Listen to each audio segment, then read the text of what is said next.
Proemium, diario secreto de Galeno, anotaciones sobre la emperatriz Julia y sobre la naturaleza secreta de estas páginas.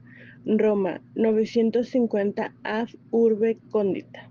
Año 50 desde la fundación de Roma, esto es 1997 después de Cristo. Mi nombre es Helio Galeno, educado en Pérgamo y Alejandría. He sido el médico de la familia imperial de Roma durante años y he asistido como testigo a numerosos acontecimientos notables en mi larga vida.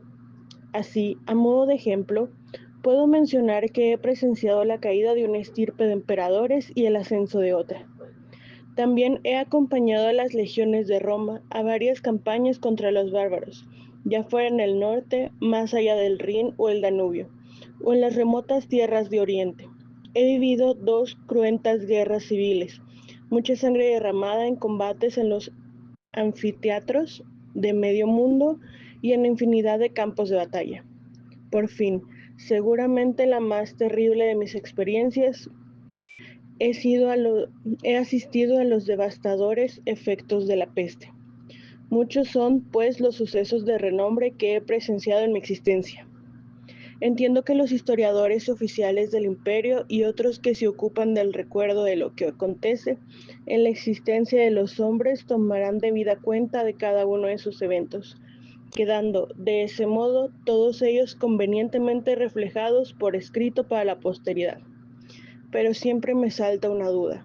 ¿Y Julia? ¿Se acordará alguien de su historia? En solo 10 años pasó de ser una desconocida adolescente de la ciudad de Emesa, en su Siria natal, a la augusta emperatriz de Roma en lo que supone un deslumbrante cursus honorum sin parangón. En mi caso, por gratitud y por justicia, me ha asignado un cometido inaudito en mi persona. He decidido contar su historia desde el principio, al menos el momento en el que Julia Domina llegó a Roma. Pero en mí no habita ni el sentimiento ni la pericia de las palabras de un poeta ni de un autor de teatro popular. Y, aunque he escrito mucho, siempre han sido tratados de medicina, de plantas y pócimas, de anatomía, de enfermedades y tratamientos. Huelga decir que esta circunstancia me sitúa ante un problema nunca antes considerado por mi intelecto. ¿Cómo se cuenta la historia de una persona? ¿En qué orden? ¿En una sucesión cronológica de acontecimientos u organizando estos según temáticas afines? Esto es algo nuevo para mí y confieso que me he sentido perdido durante meses en este punto. Es complejo decidir cómo se va a contar una historia. Esto es, si se quiere hacer bien, tal y como se deben acometer todos los empeños en los que uno se embarca, lo que implica en el caso que nos ocupa evitar ser uno de esos que se aventuran al relato sin antes considerar bien cómo organizar las ideas. Si uno va a ser proclive a semejante desatino, entonces es mejor que ni tan siquiera empiece la empresa. Por eso he dedicado tiempo, esfuerzo e ingenio a pensar sobre esta cuestión. ¿Cómo contar la historia de Julia Domina, la emperatriz más poderosa de Roma? Estuve ponderando qué elementos o rasgos definen a una persona.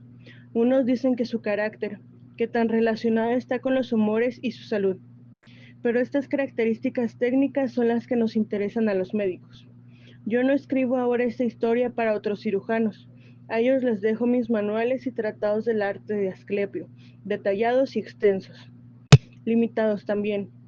Solo yo sé cuánto me duele eso. Me empiezo a disper más empiezo a dispersarme. Luego volveré sobre este punto, sobre las fronteras impuestas a mi medicina, sobre la ceguera de conocimiento en la que me han obligado a trabajar. Pero volvamos a Julia. ¿Qué define una persona además de su carácter y sus humores? Sus amigos, aquellos a quienes uno considera merecedores de ser depositorios de su confianza. A la luz de las amistades de las que alguien se rodea a lo largo de su vida, se puede entrever con claridad qué tipo de persona es la que está en el centro de ese núcleo. Aristóteles ya hablaba de esto. pero también advertía de que las amistades que surgen del interés no son realmente tales, pues en estas circunstancias lo que promueve nuestro acercamiento a la otra persona es conseguir algo, por lo general un beneficio.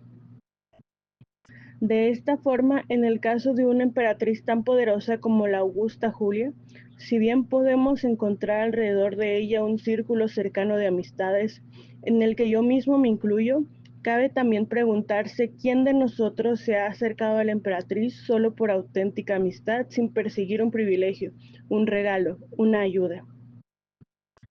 Hasta yo mismo me aproximé a ella en un inicio para obtener cosas que anhelaba. Luego aprendí a respetarla e incluso a sentir admiración. Pero ¿es eso una relación de amistad? Emperatriz y poder. Eso me dio finalmente la clave para poner en marcha mi narración y articular mi discurso de forma coherente. Es muy complejo discernir los amigos auténticos de alguien poderoso, pero es mucho más sencillo y me atrevo a decir que hasta más objetivo determinar quiénes fueron sus enemigos. Resulta por cierto indiscutible que la emperatriz Julia Domina tuvo enemigos formidables, oponentes mortíferos, y comprender quiénes fueron puede hacernos entender con precisión quién, en verdad, fue la persona a la que tanto mal intentaron hacer estos, perdón. En consecuencia, ante la capacidad de definir bien a los amigos reales de la emperatriz, he decidido narrar su historia organizándola en 5 secciones, en 5 libros de acuerdo con los 5 grandes enemigos a los que se ha enfrentado la Augusta Julia hasta ahora. Nada más y nada menos que 5 emperadores de Roma. Es un listado imponente que creo que puede trasladar al lector de este relato la dimensión de la personalidad de Julia. La Augusta nunca se arredró ante nadie. Eso siempre me admiró de ella. Pero vayamos al principio.